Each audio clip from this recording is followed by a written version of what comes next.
वासुदेवाय। ओम नमो भगवते वासुदेवाय। ओम नमो भगवते वासुदेवाय। नारायणं नमस्कृत्यं नरं चैव नरोत्तमं देवीं सरस्वतीं व्यासं ततो जयमुदीरयेत्। नष्टप्रायेषु भद्रेषु नित्यं भागवत सेवया भगवती उत्तमा श्लोके भक्तिर्भवति नैष्ठिकी। हरे कृष्णा। अंतर्राष्ट्रीय कृष्ण भावनामृत संघ की ओर से इस रविवार के साप्ताहिक कार्यक्रम में सबका स्वागत है। सबको हरे कृष्णा।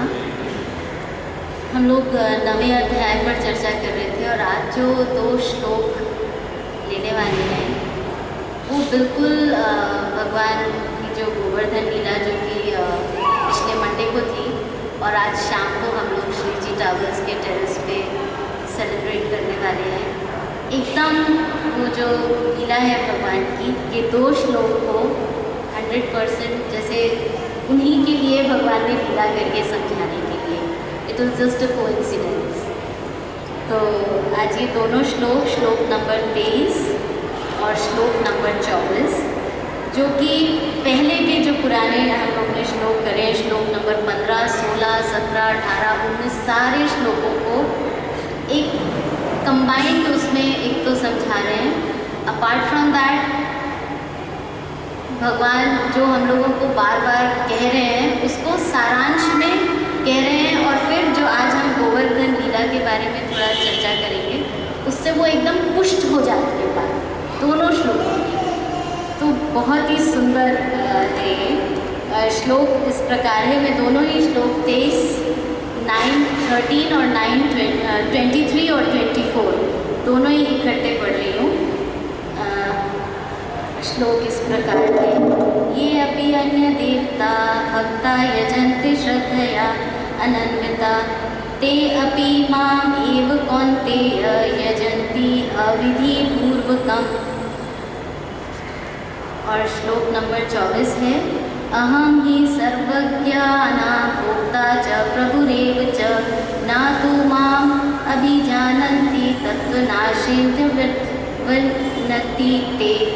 इसका अर्थ है, हे कुंती पुत्र, जो लोग अन्य देवताओं के भक्त हैं और उनकी श्रद्धापूर्वक पूजा करते हैं, वास्तव में वे भी मेरी ही पूजा करते हैं, किंतु वह त्रुटिपूर्ण ढंग से करते हैं।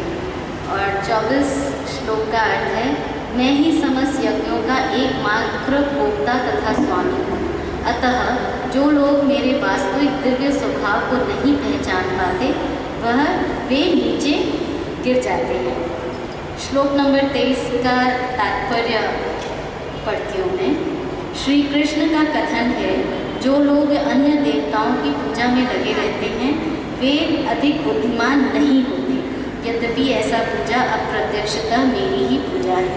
उदाहरणार्थ, जब कोई मनुष्य वृक्ष की जड़ों में पानी डालकर उसकी पत्तियों तथा टहनियों में पानी डालता है तो वह ऐसा इसलिए करता है क्योंकि उसे पर्याप्त ज्ञान नहीं होता या वह नियमों का ठीक से पालन नहीं करता। इसी प्रकार शरीर के विभिन्न अंगों की सेवा करने का अर्थ है अमाशय में भोजन की पूर्ति करना। इसी तरह विभिन्न देवता भगवान की सरकार के विभिन्न अधिकारी तथा निर्देशक है। मनुष्य को अधिकारियों या निर्देशकों द्वारा नहीं अपितु सरकार द्वारा निर्मित नियमों का पालन करना होता है। इसी प्रकार हर एक को परमेश्वर की ही पूजा करनी होती है। इससे भगवान के सारे अधिकारी तथा निर्देशक स्वतः प्रसन्न होंगे। अधिकारी तथा निर्देशक तो सरकार के प्रतिनिधि होते हैं, अतः उन्हें घूस देना अवैध है। यहाँ पर किसी को अविधि पूर्वकम कहा गया है। दूसरों शब्दों में कृष्ण अन्य देवताओं की व्यर्थ पूजा का समर्थन नहीं करते। ओम अज्ञानतिमिरन्धस्य ज्ञानाञ्जनशलाकया चक्षुरुन्मिलितं येन तस्मै श्रीगुरुवे नमः। श्रीचैतन्यमनोभीष्टं स्थापितं येन भूतले स्वयं रूप कदा मह्यं ददाति स्वपदान्तिकं। वन्देऽहं श्रीगुरु श्रीयुतपदकमलं श्रीगुरुं वैष्णवांश्च श्रीरूपं साग्रजातं सहगणरघुनाथं वितं तं सजीवं साद्वैतं सावधूतं परजनसहितं कृष्णचैतन्यदेवं श्रीराधाकृष्णपादान् सहगणललिता श्रीविशाखान्वितांश्च। हे कृष्णा करुणा सिन्धु दीनबन्धु जगत्पते गोपेश गोपिकाकान्त राधाकान्त नमोऽस्तुते। तप्तकाञ्चन गौराङ्गी राधे वृन्दावनेश्वरी वृषभानुसुते देवी प्रणमामि हरिप्रिये।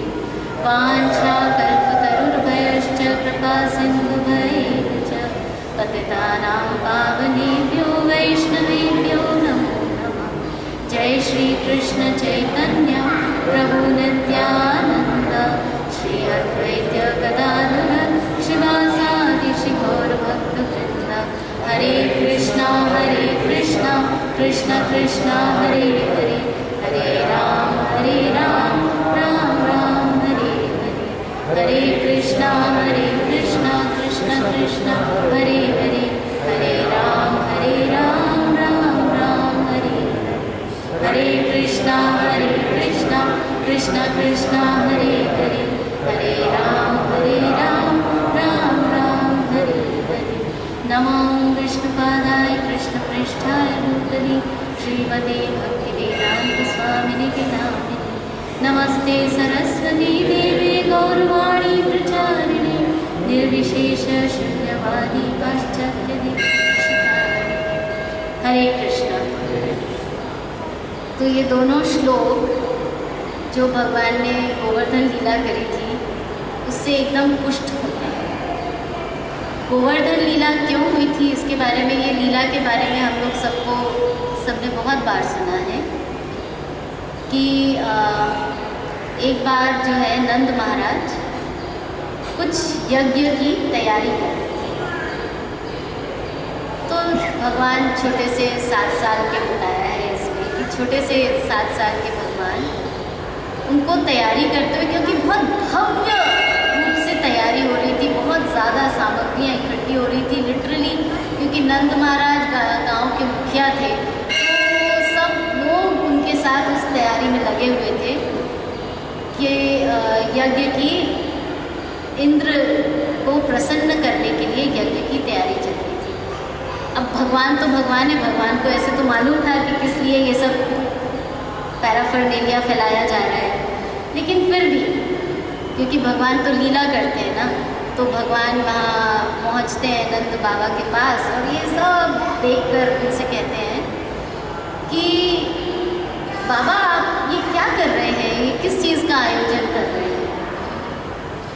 तो नंद बाबा बोले कि नंद बाबा के मन में क्या विचार आया कि ये छोटा सा बच्चा है, इसको मैं क्या समझाऊंगा, इसकी समझ में क्या आएगा। तो उन्होंने बोला बस ऐसे ही एक पूजा कर रहे हैं। तो भगवान ने फिर बार बार उनको पूछा, तो फिर नंद बाबा ने बोला कि ये ना इंद्र को प्रसन्न करने के लिए कर रहे हैं। तो बोले ये करने की क्या ज़रूरत है। भगवान ने उनसे खूब प्रश्न किए, इतना सामान क्यों चाहिए, ये सब करने की क्या ज़रूरत है, ये सब मत करो आप। बोलते नहीं ऐसा नहीं बोलते हैं बेटा, ऐसा नहीं बोलते हैं। इंद्र को तो यज्ञ अगर प्रसन्न नहीं करेंगे तो बारिश कैसे होएगी, बारिश नहीं होएगी तो हम नंद बाबा वगैरह वैश्य थे, तो वैश्य का क्या काम है, खेती बाड़ी करना, अनाज होना, गौवें चराना, ये सब तो उससे इकॉनमी चलती है। तो बोले कि अगर ये सब नहीं करेंगे तो बारिश नहीं होगी, अनाज नहीं होगा, अनाज नहीं होगी तो गौवा कैसे चारा खाएगी। खूब भगवान ने उनको बोला। बोलते नहीं ये सब करने की कोई ज़रूरत नहीं है, आप ये सब मत करिए। तो अब एक्चुअली क्या था, भगवान यहाँ पे एक तो इंद्र को ना बहुत, जब भगवान सबको पावर दे देते हैं ना, देखिए पावर तो भगवान की है, लेकिन आदमी अपनी ईगो में चौड़ा हो जाता है। तो इंद्र भी देवता होने के बावजूद अपनी ईगो में काफ़ी उनको मतलब घमंड हो गया था अपने ऊपर। और ये हम लोग ने बहुत बार शास्त्रों में भी पढ़ा है और सुना है कि देवता भी भगवान को अच्छी तरह से नहीं जान पाते, तो हम लोग तो क्या चीज़ है। भगवान की लीलाएं शिव जी, ब्रह्मा जी कोई नहीं समझ पाए थे। तो खैर इंद्र का जो मान है वो भंग करने के लिए भगवान ना इंद्र को उकसाना चाहते थे। यज्ञ क्यों हो रहा था, क्या हो रहा था, वो भगवान को पता है ऑब्वियसली, और यज्ञ नहीं होना चाहिए उनकी दृष्टि में, वो भगवान को साबित करना था कि इसकी आवश्यकता नहीं है। जैसा कि प्रभुपाद ने यहाँ अपने तात्पर्य में समझाया है कि इसकी आवश्यकता नहीं है, तो भगवान इसी बात को स्थापित करना चाहते थे, इसलिए ये लीला है। तो उन्होंने बार बार बोला नहीं नहीं ये करने की ज़रूरत नहीं है। अच्छा तो आप ऐसा करिए, आपने इतनी तैयारी करी है, भगवान ने नंद बाबा से कहा आपने जो इतनी सब तैयारी करी है, आप ऐसा करिए ये सब सामान ले चलिए और गोवर्धन की पूजा करते हैं। तो नंद बाबा बोले, वो भगवान को ऐसे बच्चा समझते थे ना, बच्चा ही तो थे, भगवान लीला कर रहे थे, तो बोले कि देखो ऐसा है अभी ये करने दो, लेकिन तुम कहते हो तो हम लोग गोवर्धन की भी पूजा करेंगे। अब भगवान तो भगवान है, लीला करनी थी उनको, तो बार बार बोले नहीं नहीं नहीं, ये जो सब सामान है ना इसको वहाँ लेके चलते हैं और वहीं उनकी गोवर्धन की पूजा करते हैं, आपको दोबारा करने की ज़रूरत नहीं है। अरे इंद्र की पूजा क्या करेंगे, बारिश होनी होगी तो हो ही जाएगी। तो जो कृष्णा बुक है उसमें जब आप गोवर्धन लीला अगर पढ़ेंगे तो उसमें आता है कि जो समुद्र है क्या वो कुछ करता है, नहीं करता है, उसके ऊपर बारिश होती है, उसको कुछ करने की, कोई यज्ञ करने की आवश्यकता नहीं है। और जहाँ यज्ञ नहीं होते हैं क्या वहाँ बारिश नहीं होती है, वहाँ भी बारिश होती है। तो ऐसा कुछ नहीं है कि इंद्रदेव को हम प्रसन्न करेंगे तो ही बारिश होगी, ना, ऐसा कुछ नहीं है। तो भगवान ने ये बात बोली कि देखो ऐसा कुछ नहीं है बाबा, आप चलो ये इतना सामान इकट्ठा करा है ना, ये लेके चलते हैं और गोवर्धन की पूजा करते हैं। अब इंद्र को भगवान एक्चुअली उकसा रहे थे कि इंद्र को आए गुस्सा, क्योंकि भगवान को इंद्र का मान भंग करना था और ये स्थापित करना था कि देवी देवताओं की पूजा करना आवश्यक नहीं है। तो फिर अब भगवान ने इतनी जिद करी तो नंद बाबा मान गए। अब जब नंद बाबा मान गए तो क्या हुआ,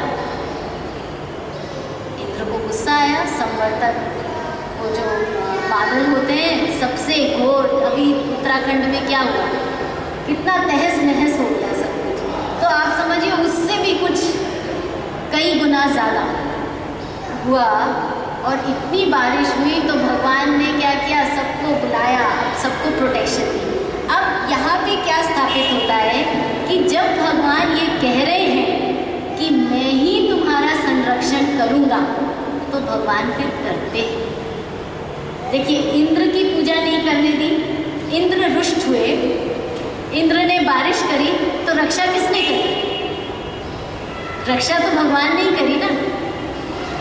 तो भगवान कहते सर्वधर्म परित्यज्य मामेकम शरणम व्रजा, सिद्ध हो गया। तो यहाँ पे दो बातें सिद्ध होती हैं कि देवी देवताओं की पूजा करना आवश्यक नहीं है और भगवान की पूर्ण रूप से उनको पूर्ण मानकर उन्हीं की सेवा करना आवश्यक हमारे लिए है। अगर वह संतुष्ट हैं तो सब कुछ ऑटोमेटिकली संतुष्ट हो जाता है। हम सारे कर्तव्यों से जो हमारे देवी, देखिए इसी उसमें लीला में श्रील प्रभुपाद ने ये भी बताया है कि अगर कोई कृष्ण भक्त है तो यह मान लेना चाहिए कि वो उस लेवल पर तब पहुंचा है जब सारे देवी देवता उससे प्रसन्न हो चुके हैं। लेकिन सारे देवी देवता प्रसन्न एक करके वो कृष्ण भक्त नहीं बन सकता। भगवान को एक तरफ करके और वो सारे देवी देवताओं की पूजा करके वो कृष्ण भक्त नहीं बन सकता। This is the difference between Krishna भक्त एंड देवी देवताओं के जो भक्त हैं। तो फिर भगवान ने सबकी रक्षा की। गोवर्धन पर्वत के नीचे सबको बुलाया, सब आए। वहाँ पर भगवान के सौंदर्य को देखकर सबकी भूख प्यास नष्ट हो गई, क्योंकि गोकुल में, मथुरा में, वृंदावन में एक ही काम था सबका, भगवान की लीलाओं की चर्चा करना। या तो भगवान का उनको संग मिलता था, और वहाँ संग जैसे ही नहीं मिलता था तो वो उनका संग कैसे करते थे, उनकी लीलाओं की चर्चा करते। ऐसे संग होता है। जब हम लोग किसी के साथ नहीं होते तो उसका जब विचार करते हैं तो ऐसा लगता है ना हाँ पास में है, जस्ट लाइक दैट। तो भगवान की लीलाओं की चर्चा कर रहे थे, भगवान सामने हैं, उनकी लीला। भगवान ने 7 वर्ष की उम्र में बाएं हाथ की छोटी उंगली पे गोवर्धन पर्वत 7 दिन के लिए धारण किया। 7 दिन वहाँ पे खूब कीर्तन, भजन, भगवान का संग, भगवान को बस देख देख के सब लोग तुष्ट हो गए, और कुछ नहीं किया इतने दिन उन्होंने। फिर इंद्र को समझ में आया कि ये क्या है, ये मैंने इतना कबाड़ा करने की कोशिश करी यहाँ पर, लेकिन कुछ हुआ ही नहीं। ये कौन है जिसने सबको बचाया? इसी ने तो मेरी पूजा नहीं करने दी सारे गांव को, और फिर इसी ने ही सबकी रक्षा करी। तो इसका मतलब कि ये कोई आम बालक नहीं है, ये तो कोई भगवान लीला ही कर रहे हैं, ये कोई आम बालक नहीं है। अब भगवान तो भगवान है, जब 6 दिन के पूतना को मार सकते हैं तो कुछ भी कर सकते हैं ना। लेकिन हम लोगों का विश्वास उतना नहीं है। बस हम समझते हैं हम जब कुछ करेंगे ना तभी कुछ होगा। तो ये भगवान की लीला जो है, आप देखिए ये दोनों श्लोक एकदम क्लियर हो जाते हैं इसी लीला से। और बाकी सारी भगवान की लीलाओं में क्या है, हमेशा भगवान ने अपने भक्तों की रक्षा करी है। कंस ने कितनी सारी क्या बोलते हैं तपस्या करके सब वरदान पाया। हिरण्यकश्यप ने कितना तप किया, वरदान पाया। और उसने तो कितनी कंडीशंस रख दी थी साथ में, दिन में न रात में, अंदर न बाहर, पता नहीं जानवर से न इससे, कितनी कंडीशंस रखी थी।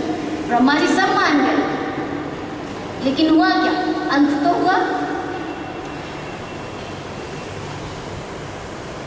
तो वो जो भी देवी देवता जो वरदान देते हैं या जो हम उनकी पूजा करते हैं, उनसे हमेशा हमको टेम्परेरी रिजल्ट मिलते हैं।